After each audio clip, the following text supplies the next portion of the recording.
그 시간에는 포도주를 마시라. 야인에 대해서 말씀합니다. 야인은 요두가 2번 나오죠. 그렇죠? 요두가 2번일 때는 항상 중요하기도 하고 먼저 우리가 요드가 되는 거죠. 그렇죠? 요드는 하나님의 손이에요. 원뜻은 하나님의 손인데 그 하나님의 손은 어디에 들어가 있어요? 여호와하고 예수와에게 들어가 있다는 거예요. 그래서 하나님의 선한 팔이 함께한다. 하나님의 강력한 힘이 함께한다라는 게 요드라고요.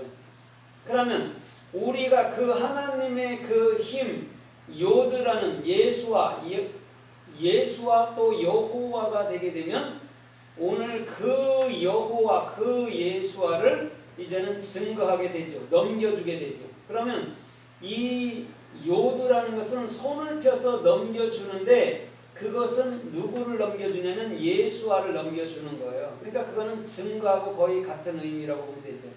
그러면 그거를 받아들이는 사람이 뭐가 되는 거죠? 그걸 받아들일 때 눈이라는 예수 그리스도가 그 안에 영원히 규정되는 상태를 포도주, 야인이라고 얘기하는 거예요. 그럼 눈이라는 것은 기본값으로는 물고기란 말이에요. 물고기 2마리. 그 눈이라는 게. 그럼 물고기 2마리는 어디서 살고 있어요? 샤마임, 마음에 살고 있죠. 그래서 그 물고기는 물에 사는데 물은 맨 진리란 말이에요. 그걸 어머니라고도 얘기하고. 그래서 어머니는 양식이 있잖아요. 양식이. 집도 갖고, 애기 집도 갖고 있지만 먹일 양식도 갖고 있단 말이죠. 그것이 곧 눈이라는 예수 그리스도 물고기 2마리는 반드시 샤마임, 여러분들 안에 영원한 하늘나라로 들어가서 살게 되는 거예요. 그분은 여러분들 안에서만 사는 분이에요. 누구로 살아야 이제는? 나로 사는 거죠. 그분이. 하나님이었잖아요. 객체식으로 바깥에 있었잖아요. 그분이 내게 들어왔을 때는 이제 나로 사는 거죠. 그래서 나의 실체는 그리스도고 그리스도가 나의 삶을 주장하는 거죠. 식물 하나에까지도 다 주장하는 분이죠. 그분은 엘로힘으로, 무속 속에 있는 엘로힘으로 주장하죠. 그래서 모든 곳에 신이 없는 곳은 없어요. 이 세대 어디에서. 그래서 오늘 야인이라는 레갑 족속을 통해서 너희는 데려다가 술을 마시라 그랬더니 레갑이 뭐라고 고백해요? 나는 우리 선조들부터 술을 먹지도 않고 포도주를 즐기지도 않았습니다. 먹지도 않을 겁니다. 또 이렇게 나온다고. 해석이 그렇게 해놨어요. 포도주는 100% 마셔야 될 줄 믿습니다. 야인, 그리스도는 100% 가져야죠. 그걸 몰라요, 안 해요 하면 안 되죠. 오늘 그 얘기를 지금 하고 있는 거란 말입니다. 그러면 오늘 야인이 어떻게 우리에게 말씀하나, 어떻게 쓰였는가를 우리가 좀 살펴보자고요. 마태복음 26장에도 보면 우리 주님께서 성만찬식에서 꼭 먼저 떡을 떼주시고 포도주를 2번째 주셨단 말이에요. 떡은 반드시 뭐라고 그랬어요? 예수가 십자가에 돌아가심이잖아요. 그렇죠? 그 다음에 포도주라는 피, 생명의 영은 내 안으로 들어오는 거예요. 그러면 포도주는 그 예수의 육체에서 흘러나오는 거잖아요. 그러면 육체가 죽을 때 피가 나온단 말입니다. 그래서 그 피를 마음으로 가졌을 때에 이제는 더 이상 바깥에 있는 그 예수와를 섬길 필요가 없는 거죠. 여러분들 안으로 들어가서 오히려 영원한 하늘나라의 주인으로 자정하셨기 때문에 그분을 섬기지 않는다고 얘기하는 거예요. 하나님은 우리가 섬기는 분이 아닌 거예요. 하나님이 오히려 우리에게 섬김과 은혜를 주시는 분이지. 영이 육체에게 하는 거지 우리가 뭐 육체가 영을 어떻게 섬김할 수 있냐고요. 유한한 존재가 무한한 존재를 어떻게 섬김하겠냐고요. 그래서 부모가 마치 아이들은 다 섬김해주고 다 닦여주고 하는 것처럼 성령이라는 그리스도께서도 우리들의 모든 것을 책임져 주시는 분이죠. 그래서 성만찬이 끝나고 난 이후에 예수님은 십자가에서 죽게 되죠. 실질적으로 보여주시죠. 그래서 오늘 저와 여러분들의 모든 삶도 떡과 포도주는 열왕기상 19장의 말씀처럼 반드시 필요한 거예요. 그게 없으면 우리는 힘을 갖고 살 수가 없어요. 떡과 예수와 그리스도는 반드시 있어야 돼요. 그래야 40주야를 행하고 그곳에서부터 세미한 음성을 마음으로부터 듣게 되는 거예요. 그러면 주님은 반드시 우리 마음에 대고 얘기를 한단 말이에요. 마음을 비우고 마음을 주님께 고정시켜 놓으면. 그런데 마음이 복잡하면 듣질 못하지. 얘기를 하셔도. 마음이 단순해야 돼요. 할 수 있으면. 그래야 하나님의 음성을 빨리빨리 우리가 알아차릴 수 있다는 얘기를 하는 거죠. 그래서 요한계시록 17장에도 보니까 그 음녀가 무엇에 취했다고 얘기해요? 포도주에 취한지라 이렇게 얘기를 해요. 포도주를 마셨다는 거예요. 음녀가. 그러니까 음녀라는 게 누구예요? 음녀가. 예, 교회인 우리잖아요. 그가 뭘 마셔야 돼요? 예, 그리스도 포도주를 마셔야 돼요. 그랬더니 이 음녀가 두 번째는 뭐에 또 취해요? 두 번째 또 취하잖아요. 성도들의 피에 취한지라 얘기하잖아요.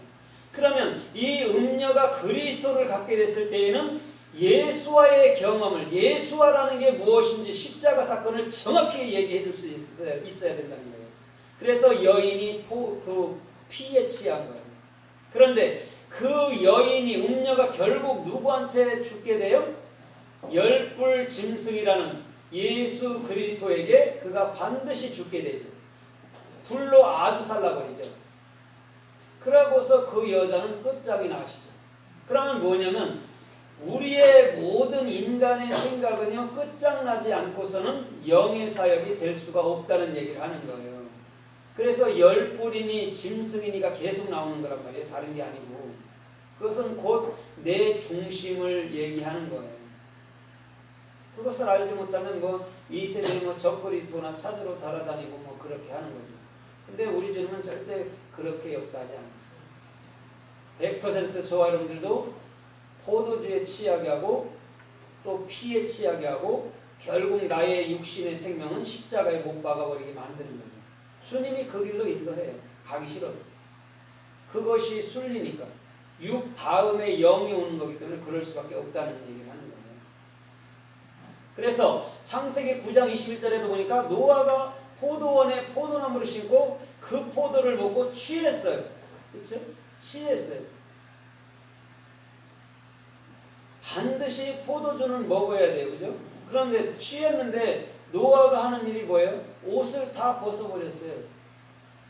그거는 십자가의 죽음이에요. 예수님이 십자가로 갔을 때 옷을 다 어떻게 했어요? 다 벗겨버렸잖아요. 그럼 육체의 생명이 죽었다는 얘기를 하는 거예요. 노아가 포도주, 그리스도를 갖게 되면 반드시 육체의 생명은 벗듯이 죽는 거예요. 근데 거기서 노아가 포도주에 취해서 그 옷을 벗었다니까 사람들이 해석하기를 뭐냐면 더워서 옷을 벗었대요. 일반 사람 해석이. 그런 얘기가 아니에요. 그리스도가 들어가면 육신의 생각은 반드시 끝장을 나야 된다고 얘기를 하는 거예요. 그 다음에 그가 24절쯤에 술에서 깬 후에 한 것이 무엇이었어요? 뭐예요? 셈, 함, 야벳에게 또 축복하고 또 뭐예요? 저주하죠. 누구에게? 가나안과 함에게 저주해서 저주받으라고. 술에서 깬 뒤 한 일이 그거였단 말이에요. 그럼 우리가 그리스도가 된 이후에 하는 예는 뭐가 돼야 될까요? 아라루가 돼야 되죠. 그렇죠? 하나님을 배워주고 진리를 익히는 것. 그걸 저주라고 해석해놨어요. 이 사람들이. 내가 성령 그리스도를 가지면은 하나님을 배워줘야죠. 하나님을 일으켜줘야 되죠. 그게 노아가 함에게 한 거라고. 그래서 함이 뭐예요? 함이 헤트예요. 함. 그리스도의 생명의 사역을 하는 자가 함이란 말이에요. 그걸 이 사람들은 타락했다 해서 그걸 뜨겁다. 또 가난을 검다 이렇게 해석해 놓은 거라고요. 거꾸로 청개구리처럼 반대로 거꾸로 해석을 해 놓은 거라고요.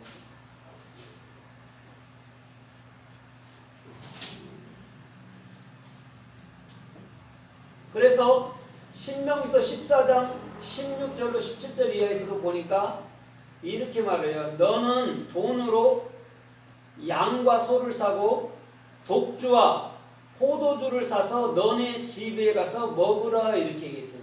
양을 먹고 소를 먹고. 양이 누구였어요? 양이? 소가 누구였어요? 소나 양이 다 누구예요? 예수 그리스도예요. 그래서 요한계시록에 자꾸 어린 양 하는 거예요. 소는 그냥 알레프, 천, 하나님, 하나, 백 뭐 이렇게 하는 거예요. 하나님이에요. 그걸 사서 어떻게 하라고요? 집에서 먹으래요. 집이 어디예요? 집이 어디예요? 마음이잖아요. 그래서 애기들도 집에서 크는 거예요. 집. 그럼 예수 그리스도가 어디 있어요? 우리 마음이 있죠. 거기가 집인데.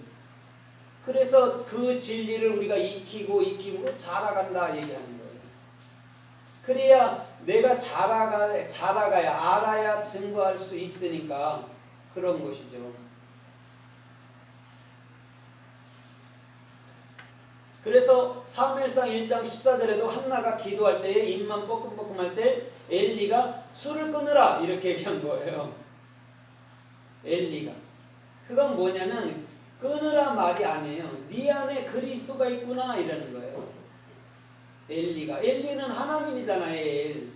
그냥 인간의 육신의 제사장의 엘리를 보면 안 돼. 하나님이 네 안에 그리스도가 있구나, 야야인이 있구나 이런 말을 하는 거란 말이에요.